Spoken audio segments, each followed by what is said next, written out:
On his first day as principal, Joe Clark directly expelled 300 students. The teachers and students present were all shocked by the scene. The expelled students protested vehemently, but he remained surprisingly calm. Subsequently, Joe ordered the new security captain to immediately remove the expelled students from the school. For those students who managed to stay, he clearly stated, if their subsequent grades do not meet the standards, they will be expelled. Joe caught a student smoking on the spot, and without any explanation, he directly ordered the student to jump off the rooftop. This move immediately stunned the students who violated the rules. Not only was he tough on students, but he also took strict measures against teachers. Anyone who did not follow the rules, regardless of when or where, would be severely reprimanded at best or expelled at worst. Soon after, Joe's authoritarian management sparked protests from other teachers. Despite unanimous opposition from the entire school staff and students, Principal Joe stubbornly persisted and did as he pleased. Joe quickly gathered all the teachers and publicly declared that he was the sole authority of the school. His will was the unbreakable rule. However, despite seeming cold and authoritarian, this seemingly ruthless principal soon after taking office earned the unwavering loyalty of all teachers and students. Students were willing to oppose the justice system, and teachers supported him with all their might. What's even more shocking is that this is not a fictional story, but a real historical event. The reason Joe was so tough was due to orders from the mayor. Within a year, the school's basic skills test passing rate must reach 75%, despite being the lowest-ranked school in the United States. He was entrusted with this task because he had already demonstrated exceptional talent in education early in his career. At Brandon School where he taught, no student ever got distracted or lost focus in his classroom. The students he trained consistently ranked first in the state for years. He also actively maintained the school's educational environment, repeatedly successfully blocking the implementation of inappropriate policies to ensure they could not be carried out. However, to get a raise, the school board was willing to sacrifice Joe, transferring him to a remote elementary school. Joe angrily stormed into the meeting room, directly stood on the conference table, and sternly questioned their decision, but the situation was already decided and irretrievable. In the end, he placed the symbol of injustice, the money, directly on the other party's forehead, then resolutely turned and left the school. Due to the greed and corruption of the school board, outstanding teachers like Joe were repeatedly forced to resign, leading to the gradual spread of a bad atmosphere at Brandon High School. Gradually, what should have been a campus full of laughter and joy turned into a breeding ground for evil. Students not only carried contraband into the classroom, but also openly traded illegal substances at the school gate. Fighting and brawls became frequent and normal. If a teacher tried to intervene, they would not only be mocked verbally, but could also be violently attacked, resulting in head injuries and bleeding. This high school, once ranked first in the entire state, had fallen into a hellish existence. The mayor is committed to improving this school because if the students' basic skills test pass rate falls below 75%, it will negatively impact his chances of re-election. Considering his own political future, he has to exhaust all efforts to find a solution. Joe's best friend from back then, Frank, now holds a senior position at the Education Bureau. Faced with the mayor's unabashed self-interest attitude, Frank patiently offered a suggestion. Only one person can turn the current situation around. From Frank's expression, the mayor has already guessed who he is referring to. The mayor quickly rejected Frank's proposal. His strong reaction was because he was the principal who had expelled Joe years ago. However, considering his own prospects, the mayor ultimately agreed to Frank's suggestion. Soon after, his friend Frank found Joe. As expected, Joe immediately refused Frank's invitation. Fortunately, Frank knew well that Joe was rebellious by nature, so he used a provocation. Sticking only to elementary school will lead to nothing. This immediately ignited Joe's stubbornness. 20 years later, when Joe re-entered Brandon School, he was shocked by what he saw. The once familiar corridors were now dilapidated, covered with shocking graffiti, lacking the solemnity and tidiness of a former educational institution. Things have changed so much that Joe felt an indescribable pain in his heart. To change the current situation here, a painful rebirth was inevitable. To welcome the new principal, the former principal had already drafted a series of plans. However, Joe firmly told him to sit down. If your plan were effective, I wouldn't be standing here today. Following that, he implemented a series of decisive personnel reforms, promoting diligent cleaners to logistics managers and directly confirming the tenure of outstanding physical education teachers. For those lacking ability, they were demoted. Those unwilling to accept arrangements could leave immediately. All teachers were assessed under the same standards. If 75% of students did not pass the tests, the government would intervene and replace them. Now, all faculty and staff share the same fate, with only 1 year to turn the situation around. To effectively manage the school, Joe even introduced a professional security team. because Joe knew very well the challenges he was about to face. The second measure after Joe took office was to remove troublemakers from the school. He ordered the director of education to call the most difficult students to the podium. However, these students showed no respect for the new principal. Even when Joe shouted himself hoarse, no one responded. Some even threw objects at him. Faced with this unruly group of students, Joe announced on the spot that they would all be expelled. However, this rebellious group of students sneered and did not believe that the new principal would expel so many students at once. Joe no longer wasted words with them, directly signaling security to expel them from the campus. When they realized Joe was serious, the unruly students began to resist, filling the entire stage with foul language. However, Joe remained unmoved. After the troublemakers on stage were thoroughly cleared out, he turned to the students below and said, "If you don't follow the rules, this is what awaits you. The only purpose of students coming to school is to learn." Then, Joe warned the students below, in 2 weeks, there will be an internship exam. In 100 days, a basic skills test. This isn't just about your exam scores. More importantly, if you fail to master these skills, all that awaits you is the abyss of crime and death. No matter how passionately he spoke, the students below reacted with numbness and disdain. Expelling 300 students at once indeed put the school under immense pressure. Barrett strongly condemned Joe's approach as overly harsh and authoritarian, accusing him of destroying the hope and future of these families. Many children also lost the chance to correct their mistakes and get back on track. In response to Barrett's accusations, Joe calmly said, "One bad student can ruin a class, let alone 300. Joe admits he is launching a war to save 2,700 children. Upon hearing this, the parents of those not expelled clapped in support of Joe. He was committed to creating a unique environment where these young minds and spirits could blossom and grow, thereby stepping out of the shadows of the past and embracing true freedom. Joe's speech won the majority of the parents' approval. After finishing his speech, Joe turned and left, indifferent to whether applause or insults followed him. His tough style of action was destined to make enemies. The next day, a student named Sams waited at the door for Joe. Sams was one of the students expelled yesterday. He had never dared to tell his parents about it. Eventually, he gathered his courage, begged Joe for another chance, and repeatedly promised he would study hard. However, Joe was well aware of the real reason Sams was expelled. So, Joe took him directly to the rooftop and demanded that Sams jump down. Joe said that taking illegal substances was no different from slow suicide, better to end it all quickly. This act suddenly awakened Sams, making him realize the seriousness of his mistake. Seeing Sams sincerely repent, Joe was not cold and heartless. Thus, Joe, in his own unique way, successfully saved a soul on the brink of falling. From that day on, he patrolled the campus daily with a loudspeaker, like a nagging yet caring old father, paying close attention to the students' daily lives. In just a few days, Joe could not only call out most students' names, but also knew all their amusing little stories and trivial matters.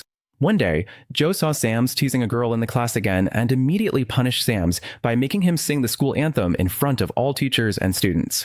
At that moment, the physical education teacher was scolded severely by Joe for merely bending down to pick up trash from the ground without any reason. The confused PE teacher only explained himself briefly before Joe demanded he go to the office and wait for punishment. Soon after, Joe was surprised to find that none of the students knew how to sing the school anthem. To him, the school anthem embodies the school's spirit and tradition and is an indispensable symbol. He then emotionally found the music teacher and strongly demanded that she ensure all teachers and students master singing the school anthem within a week. However, the music teacher appeared very impatient, believing that the upcoming choir competition was more important than rehearsing the school anthem, and she was already tired of Joe's authoritarian style. This made Joe, already emotionally agitated, even more furious. He not only canceled her concert on the spot, but also dismissed the music teacher in front of everyone. The angry music teacher could only protest indignantly on the spot. Just as he returned to the office, the PE teacher came to argue with him. The PE teacher angrily stated that Joe had shown no respect for him and insisted he was not at fault. For days, all teachers had been busy cooperating with Joe's work. Joe not only showed no gratitude, but also repeatedly denied their efforts. The PE teacher wanted to continue arguing, but was sternly told by Joe, "You are suspended." This decision enraged the PE teacher, who immediately overturned the table. Vice Principal Levius arrived upon hearing the commotion and also sternly warned Joe that if he continued to act this way, serious consequences would follow and no one could understand his approach. But Joe still firmly responded, "This is my way." However, the truth proved that Joe's approach was correct. It was his firmness that revitalized the entire school's atmosphere. The once noisy and chaotic classrooms became quiet and orderly, with students beginning to focus on their textbooks. The hallways no longer echoed with noise and roughhousing. Everything was in order. The entire campus seemed to be reborn with vitality and energy. However, beneath the calm, there were still undercurrents. That day, a student who had been expelled sneaked into the campus and attacked another student with whom he had a personal grudge. Seeing Joe arrive, the attacker quickly turned to escape but was stopped in his tracks. In desperation, he drew a small knife, trying to fight to the death, but Joe was quick and subdued him with a single move. Joe's brave and decisive action earned the sincere respect of everyone present. This incident made Joe realize that merely calming internal conflicts temporarily could not fundamentally solve the problem. Therefore, he decided to lock the school gates during class hours to prevent external threats. However, this decision plunged him into even greater trouble. Since locking the gates clearly violated fire safety regulations, if a fire broke out, the consequences would be unimaginable.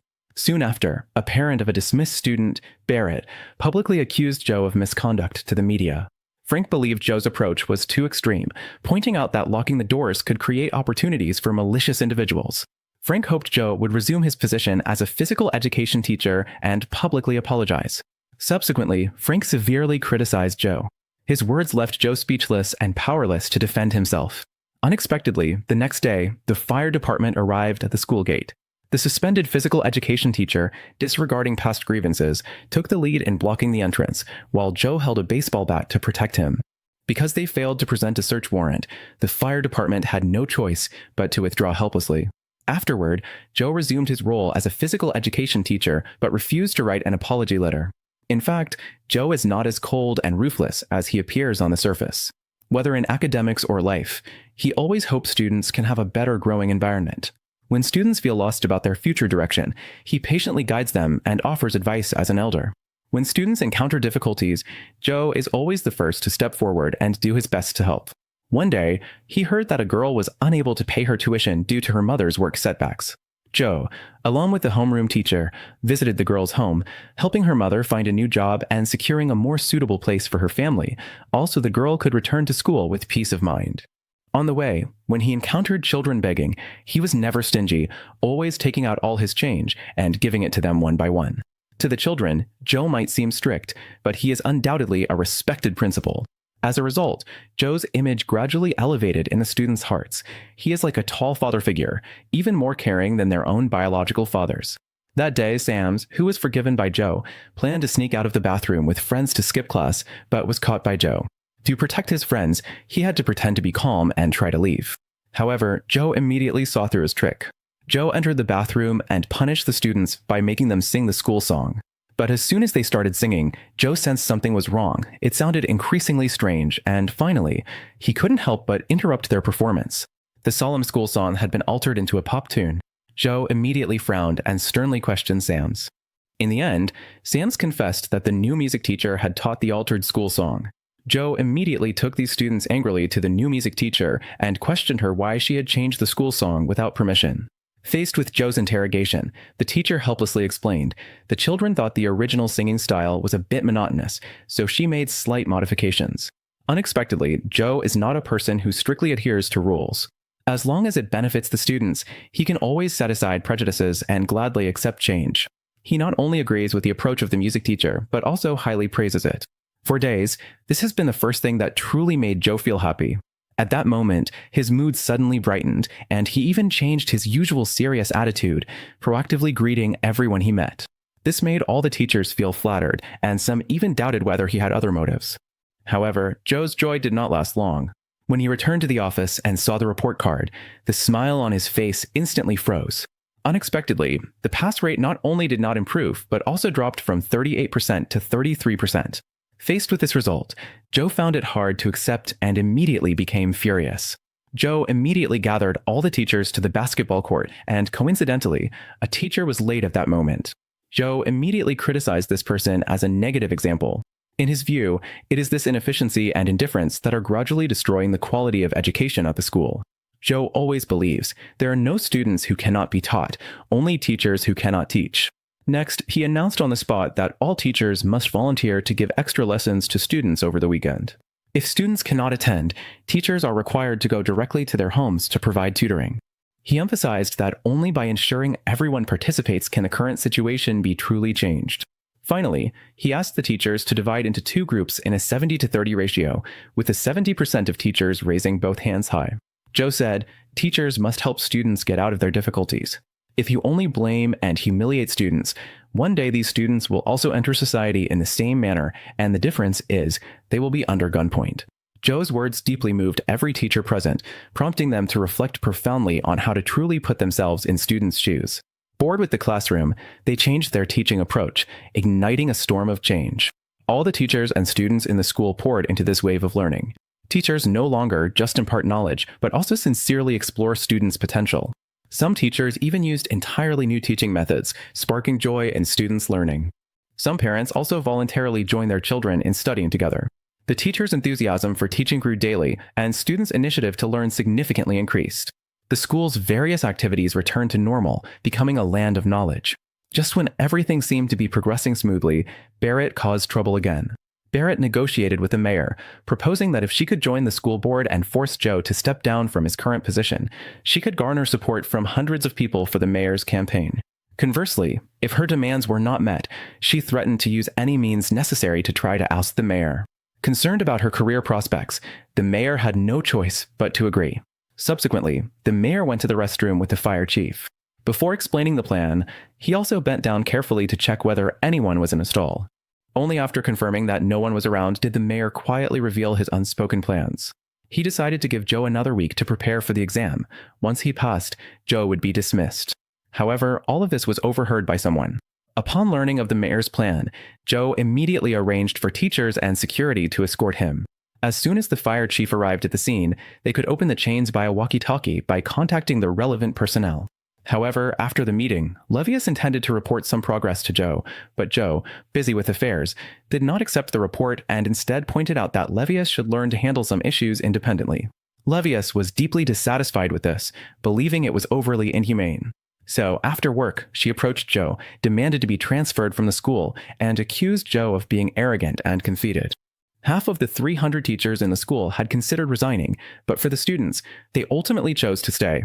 Stubborn Joe was unwilling to listen further, but Levius said, "You must hear me out." She believed that although Joe's management style was effective, his ruthless attitude towards teachers made them unable to accept it. The teachers had given Joe unconditional support, but had not received his understanding or gratitude. This was the first time since Joe took office that he was left speechless by criticism. Perhaps he really should soften his approach appropriately. An hour before the exam, Joe held a mobilization meeting in the auditorium. Before his speech, he also handed the transfer letter to Levius. Joe openly admitted on stage that he had long regarded everyone here as family and considered Brandon High School his own home. From the moment he arrived, he was determined to stand with the teachers and students through thick and thin, sharing honor and disgrace. And their fates had long been closely intertwined. However, it wasn't until yesterday that he truly understood this, thanks to a friend's guidance. Then, he firmly told the students, Brandon's students are not the poor performers or failures as the outside world claims. Only by achieving excellent exam results can you change your destiny. Finally, he asked the music teacher to lead all teachers and students in singing the school anthem together. The singing was powerful and passionate, every note surging with the students' enthusiasm and unity. At that moment, everyone's fighting spirit was completely ignited. And so, the students' exams began. Of course, Levius did not choose to transfer away. The students sat focused in their classrooms, writing diligently. For them, this was not just a final exam, but an important opportunity to prove their abilities to the outside world. And for Joe, it was the ultimate testament to his long-standing efforts and sweat. But unexpectedly, as soon as the exam ended, the mayor immediately took action. While Joe was handling student affairs, he suddenly received a report from a teacher that the fire chief had arrived at the school. He immediately used the walkie-talkie to notify everyone to unlock the chains, but it was too late to respond. At this moment, the fire chief led several officers into the campus and confiscated the security personnel's walkie-talkies. Faced with his own illegal actions recorded in the recording, Joe was speechless. Soon after, Joe was arrested on the spot. Upon hearing the news of Joe's arrest, the children rushed out of the classroom one after another. However, Joe advised all teachers and students to return to their classes and continue teaching, and entrusted Levius to maintain the school's operation like him. Watching Joe being taken away by the police car, teachers and students no longer remained numb. Their eyes were filled with concern and care for Joe. During detention, Frank acknowledged the positive changes Joe brought to the school because he saw an unprecedented glow in the children's eyes. However, the current situation was very unfavorable for him. He was likely to never return to the education industry. But Joe, with a relaxed tone, joked self-deprecatingly. He always warned students to stay away from prisons and didn't expect he would end up here himself. Meanwhile, Barrett was actively participating in the school board, attempting to distort facts before the new results were announced, and hoping to use the board's vote to remove Joe from his position. This move was opposed by more parents, as they had witnessed the positive changes in their children since Joe took office. The mayor present also felt torn and unsure how to respond. While the parents were still fiercely arguing, Joe, who was detained, faintly heard the noise outside gradually approaching. He looked out the window and saw a scene that shocked him immensely: 2,700 students rushing like a tide towards the detention center. They waved their fists and loudly demanded the release of the principal. Seeing this, Joe smiled with relief. Soon, the students surrounded the city hall so tightly that even the entire police station couldn't stop the chaos. The school board involving the mayor also fell into chaos, with most parents strongly opposing the decision to dismiss Joe. Faced with the escalating situation, the mayor had no choice but to personally invite Joe to come out and help coordinate a solution. However, Joe remained unmoved. The mayor could only explain the pros and cons to him, pointing out that if these students acted out violently, the consequences would ultimately fall on them, not others. Finally, considering the safety of the students, Joe got out of bed but did not intervene. At this moment, Barrett's act of locking the door with chains tarnished Joe's image. But the students clearly knew that it was the principal protecting them in this way, so they could learn peacefully. Seeing this measure ineffective, Barrett criticized Joe for being unable to represent the school and claimed to hire a new principal for the students. Unexpectedly, this was met with even more intense opposition from the students, who had nothing to say in response. Then, the children shouted in unison, demanding Joe's immediate release. Seeing the situation about to spiral out of control again, Joe finally stepped forward into the crowd. In an instant, the entire scene erupted in thunderous cheers. Joe signaled everyone to be quiet. He hoped everyone could go back and wait for the final judgment from the law. But seeing that they were unwilling to release Joe on the spot, none of the children wanted to leave. No matter how Joe persuaded them, it was useless. At this moment, Levius came over and handed Joe an envelope containing the students' exam results. Seeing the results, Joe proudly announced on the spot, "All students have passed the exam." This meant they had created a miracle, and Joe had made outstanding contributions to the development of the school's educational career. This caused the students to cheer and rejoice endlessly. It also meant that the school board had no legitimate reason to expel Joe from the school. Subsequently, the mayor took the opportunity to walk up to him with a smug expression on his face, as if this honor was also partly due to his contribution. However, at this moment, Joe suddenly shouted at all teachers and students to hell with the mayor and his state government. For a moment, the mayor felt humiliated and hurriedly turned away. Then, Joe simply silently embraced the students. Not only did he realize his own life's value, but he also helped the students break free from their cocoon, regain hope, and walk towards a new life.